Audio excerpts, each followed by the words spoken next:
એક ભાઈની ઘેરે રાતે 12 વાગ્યે મહેમાન આવ્યો. જોજો, રાતે 12 વાગ્યે મહેમાન આવ્યો, ડોરવેલ દબાવ્યો, ગરધણીએ દરવાજો ખોલ્યો. પછી તો વંચિતા મહેમાન આવે એટલે તો ધરારામાં પરાણે એર હોસ્ટેસ જેમ દાંત કાઢે એમ જ કાઢવાના. એટલે ગરધણી મળ્યો દાંત, ઓહો પધારો પધારો પધારો, બહુ સરસ, બહુ મજા આવી લ્યો, કીધું ના રાહ જોતા હતા. મને થતું જ હતું સવારમાં તમને ફોન કરવાનો જ હતો કે કેમ હમણાં નથી આવતા. બોલો કે હું પહેલી વાર આવ્યો, હું તું ફોનમાં વાત કરું, હું તો પહેલી વાર આવ્યો તારા ઘરે.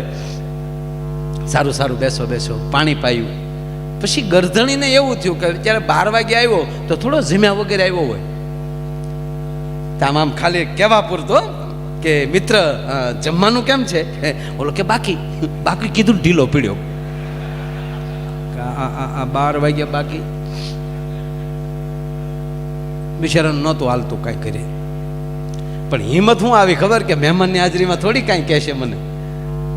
એટલે અવાજ કર્યો, સાંભળો છો? હા સાંભળું છું, બોલો શું છે? જાગો છો? જાગતી હોવ તો જ બોલતી હોવ ને, નકર મારું ભૂત બોલે કાંઈ. એક ભાઈએ તો એની પત્નીનું નામ ગૂગલ રાખ્યું. કે કોકે પૂછ્યું કે તમે ગૂગલ કેમ રાખ્યું? તા કે એક પ્રશ્ન પૂછું ને 100 જવાબ આપે.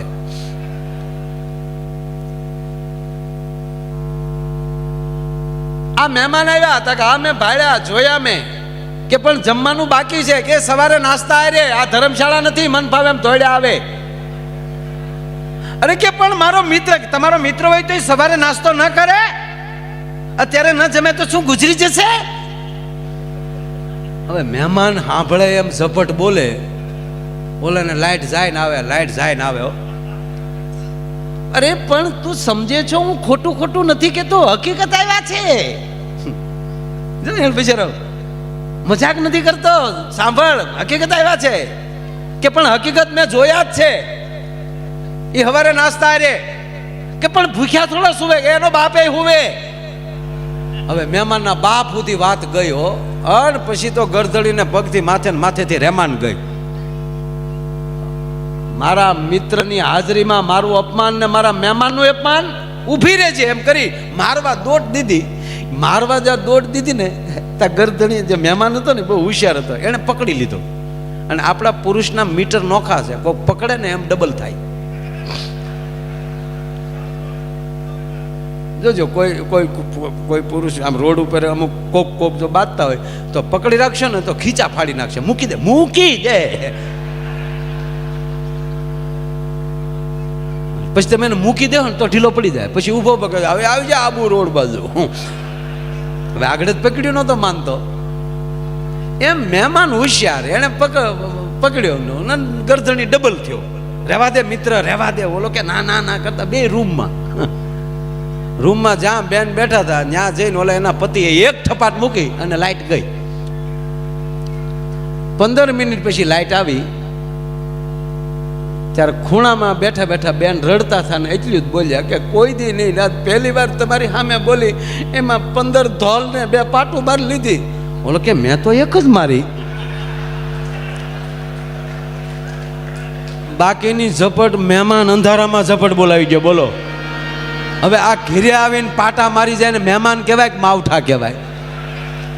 નહીં, સમજણ વહેલી આવે તો બહુ મજા આવે સાહેબ. અમે કાલે જ હું જુનાગઢ હતો, ગીરમાં હું બહુ ફરું, મને મજા આવે. ઘર સિવાય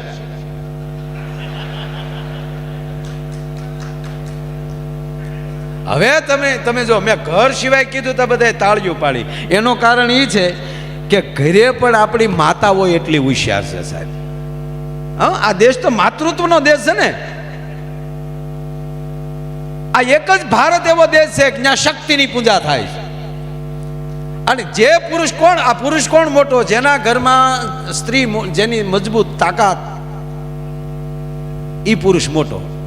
જેની અર્ધાંગના મોટી, એના વિચાર મોટા, એ મોટો. આ ભોળાનાથ મોટા શું કામ કહેવાય બધાય કરતા?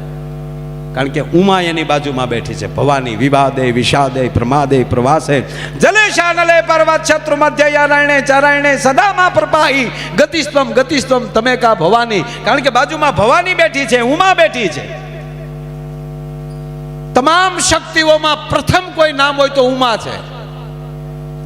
હિમાચલમાં ભગવતી જ્યારે એમ કહેવાય કે યજ્ઞમાં જ્યારે સતીએ પડતું મૂક્યું અને બીજો જન્મ જ્યારે હિમાલયના ઘરે લીધો, ત્યારે જન્મની સાથે કોઈ નામ હોય તો ઉમા, અને મહાદેવે વધારે એના મુખેથી નામ લીધું હોય તો ઉમા.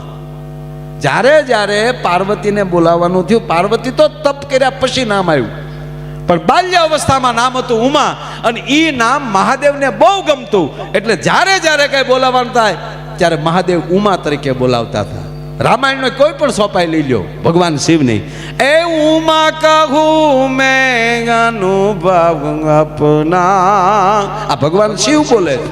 એ ઉમા, એ પાર્વતી, ઉમા કહું મેં અનુભવ અપના, સત હરિ ભજન જગત સબ સપના. એટલે મહાદેવ મોટા છે, બાજુમાં પાર્વતી ઉમા બેઠી છે. રામ મોટા છે, એને આપણે બધા ભગવાન કહીએ છીએ. શું કામ? એની બાજુમાં કહેવાય કે મારી તમારી જગદંબા જગતજનની જાનકી બેઠી છે.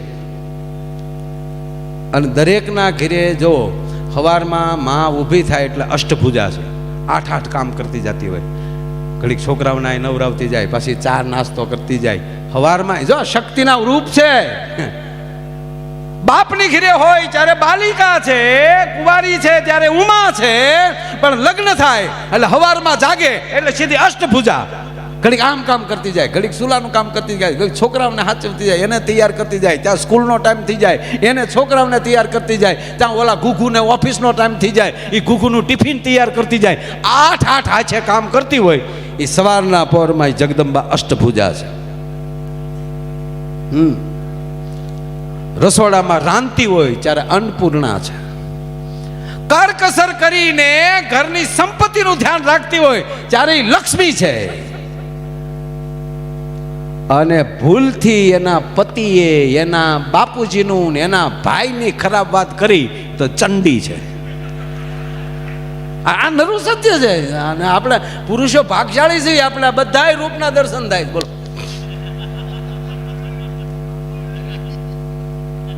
રામ મહાન છે, તેના ઘરમાં માં જાનકી બેઠી છે. ભગવાન કૃષ્ણ મોટા છે તો બાજુમાં વામ ભાગે રાણી રાધિકા બિરાજે છે.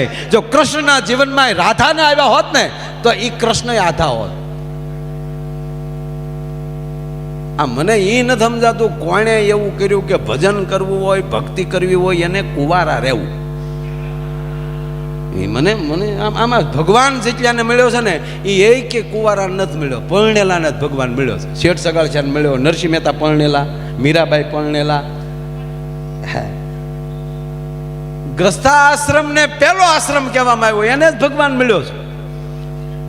હા, એ સંન્યાસ આશ્રમ છે જ 100%, એને પ્રણામ. પણ ઘણા એમ કે તુમ સંસારીઓ કો તુમકો ક્યાં પતા ચલે, એમ કે આપણે એમ કહીએ ને ઘણા ને, બાપુ જય સિયારામ, અરે જય સિયારામ વાલે જાઓ, તુમ સંસારીઓ કો ક્યાં પતા ચલે. લે, એટલે અમે સંસારીઓ એમ ફાળા અમારી પાસે કરો છો ને સંસારીઓ મોળા હોય નહીં. એ યોગની ધારા આખી જુદી વસ્તુ છે. પણ ભગવાન સાહેબ મળ્યો તો સંસારીઓને જ મળ્યો છે. એ વાત 100%.